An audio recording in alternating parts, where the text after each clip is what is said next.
حضرت عبداللہ ابن عمر رضی اللہ تعالیٰ عنہ بیمار ہو گئے، شدید علیل تھے، طبیعت مبارک میں کمزوری آ گئی، کچھ کھانے کو دل نہیں کرتا تھا، گھر والے بار بار کہتے کچھ کھا لیجئے کچھ کھا لیجئے، نہیں کھاتے تھے۔ بالآخر حضرت نافع آپ کے غلام تھے، ان سے کہنے لگے کہیں سے مچھلی مل جائے نا تھوڑی سی تو میں کھاؤں گا۔ تو کہتے ہیں میں سارے مدینے میں ڈھونڈتا رہا، مچھلی نہ ملی، اگلے دن بھی ڈھونڈی تو نہ ملی، تیسرے دن بھی ڈھونڈی تو نہ ملی، تو فرمانے لگے یار بس چھوٹی سی خواہش ہے، کوئی فرض نہیں ملتی تو رہنے دے۔ کہتے ہیں چوتھے دن مچھلی مل گئی، میں 1.5 دینار کی مچھلی لایا، لا کے حضرت عبداللہ ابن عمر رضی اللہ تعالیٰ عنہ کے سامنے جو مچھلی رکھی تو آپ نے لقمہ روٹی کا توڑا تھا، مچھلی کو لگانے لگے کہ دروازے پہ فقیر نے آ کے آواز دی کچھ کھانے کو دو۔ تو حضرت عبداللہ ابن عمر نے روک لیا اور ہنسے۔ کئی دفعہ دے ہم بھی دیتے ہیں پر ہمارا چہرہ دیکھنے والا ہوتا ہے، اتنے ہم غصے میں ہوتے ہیں، دے دیتے ہیں، لیکن جو چھلوٹیں ہوتی ہیں نا چہرے والی وہ گنی نہیں جاتی۔ ہنسے، فرمایا دیکھو میرا اللہ کتنا کریم ہے، وہ مجھے بچانا چاہتا ہے، اٹھا بار دیا جا کے۔ تو خادم اب حکم کا پابند تھا، وہ لیت اللہ تو کر نہیں سکتا تھا، وہ گیا اور جا کے دے آیا۔ فقیر جب سارے محلے سے آٹا اکٹھا کر لیتے ہیں تو پھر ایک جگہ جا کے بیچتے بھی ہیں۔ دے آیا، وہ 2 گلیاں آگے گزرا تو میں پیچھے دوڑا گیا، میں نے کہا سچ بتا کھانی ہے کہ بیچنی ہے؟ وہ کہنے لگا جو بھی سبب لگ جائے کر جاؤں گا، آپ نے دے جو دی ہے۔ تو کہتا ہے میں نے اسے کہا کہ یہ 1.5 دینار کی میں نے خریدی تھی، اگر تو 2 دینار کی مجھے بیچ دے تو آج کل مچھلی مدینے میں مل نہیں رہی، تو میں اپنے آقا کو دے دوں گا، وہ یہی کھائیں گے، بیمار ہیں۔ تو کہنے لگا جی بسم اللہ، مجھے کیا اعتراض ہے، 2 دینار مل رہے ہیں، 1.5 کی مچھلی، اور 1.5 کی بھی کسی نے نہیں خریدنی تھی، اب تو پک گئی۔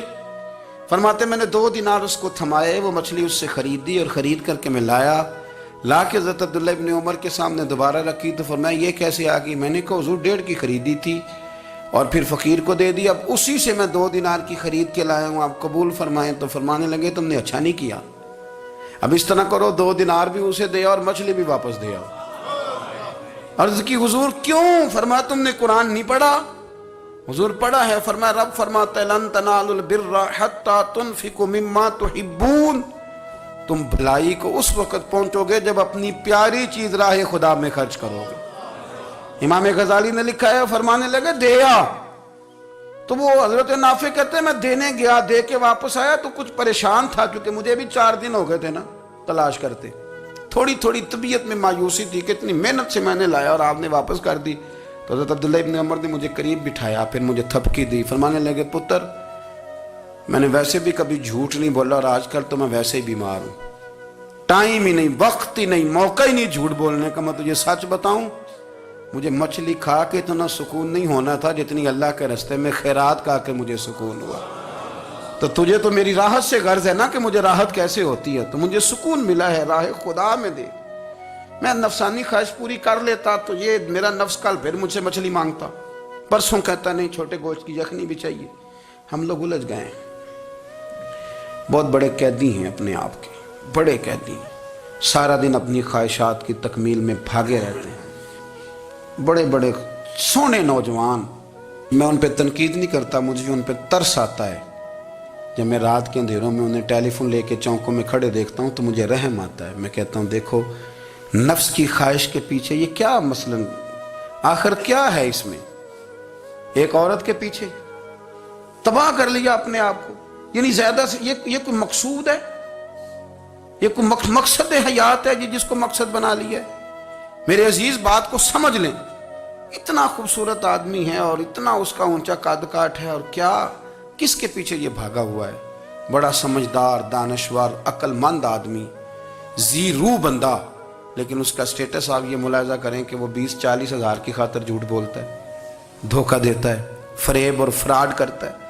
ہم اپنی نفسانی خواہشات کے پیچھے اس طرح بھاگتے ہیں کہ ہم اصل سے رہ جاتے۔ میری باتوں کی سمجھ آ رہی ہے آپ حضرات؟ تھوڑا تھوڑا کر کے، ایک ایک کر کے ان کی باتیں کم مانیں۔ وہ ضروری تو نہیں نا کہ سویرے ناشتہ بازار سے اپنی مرضی کا تگڑا کیا ہے، بازار سے لا کے پوڑیاں چنے بہترین کھائے، اور پوڑیاں چنے ابھی کھائے نہیں، شاپر میں ڈالے ہوئے ہیں، اور وہ لے کے ابھی آ رہا ہے تو ساتھ ہی رستے سے